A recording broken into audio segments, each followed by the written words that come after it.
Inilah Sekolah Tinggi Ilmu Kesehatan Samarinda. Sekolah Tinggi Ilmu Kesehatan Samarinda atau STIKSAM merupakan perguruan tinggi swasta yang sudah sejak tahun 2001 bergiat dalam pendidikan kesehatan.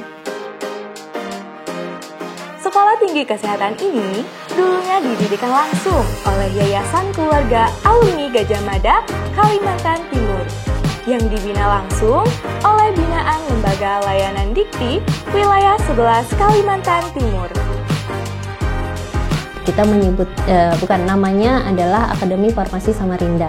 Kita nyebutnya dulu Akfarsam gitu. Jadi berdiri tahun 2001 mulainya. Kemudian terus berkembang sesuai dengan perkembangan zaman dan permintaan dari masyarakat juga ya. Supaya STIKSAM bisa punya prodi S1 sebenarnya waktu itu.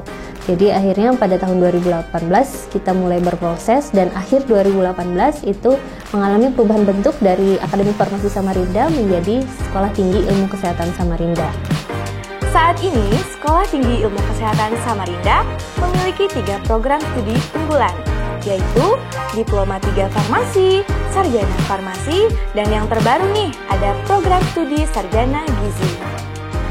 Saat ini sudah berjalan, kalau untuk D3 Farmasi udah sejak 2001 ya, kalau sekarang udah masuk tahun ke 23 ya, udah masuk 23 tahun.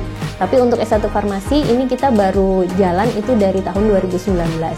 Dan insya Allah nanti dalam waktu dekat kita akan buka prodi Gizi, S1 Gizi. Jadi ini menjadi sebuah peluang untuk anak-anak di Kalimantan Timur yang ingin berkiprah di bidang gizi.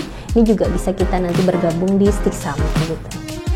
Selain mempunyai 3 program studi unggulan, Sekolah Tinggi Ilmu Kesehatan Samarinda juga memberikan fasilitas penunjang untuk mendukung perkuliahan, seperti kelas yang nyaman, lab praktikum yang memadai, dan fasilitas lainnya. Kalau dari ruang kuliah sudah pastilah ya, kita punya ruang kuliah yang sangat nyaman begitu kan, dengan fasilitas-fasilitas pembelajaran yang cukup lengkap gitu, kemudian nyaman juga.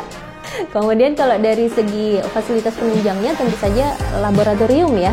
Laboratorium karena kita sudah berdiri dari 2001, tentu saja kita punya laboratorium yang cukup lengkap. Jadi kita ada laboratorium kimia, kemudian teknologi farmasi, kemudian ada biologi farmasi, ada laboratorium farmakologi dan laboratorium pelayanan. Nah ini kita semua proses perkuliahan mau praktikum itu semuanya sudah dilakukan di dalam kampus kita sendiri. Jadi tidak ikut ke tempat-tempat lain gitu. Oke, untuk farmasi sendiri sebenarnya cakupan bidang prospek kerjanya cukup luas ya. Kalau kita bicara farmasi secara umum, ini mereka bisa berkarir di bidang farmasi industri gitu kan. Kemudian bisa juga di bidang pelayanan, di industri makanan minuman pun juga bisa masuk. Kemudian seperti Badan POM, kemudian Dinas Kesehatan, ini juga kan ada tenaga-tenaga kefarmasian yang dibutuhkan di sana. Dan untuk di Kalimantan Timur sendiri memang karena kan belum ada industri farmasi ya. Jadi prospek kerjanya untuk di Kalimantan Timur dan Kalimantan secara umum ini lebih banyak di bidang pelayanan farmasi, yaitu di rumah sakit, di apotik, puskesmas, klinik, begitu. Itu prospek kerjanya di bidang-bidang seperti itu. Mari bergabung bersama Sekolah Tinggi Ilmu Kesehatan Samarinda.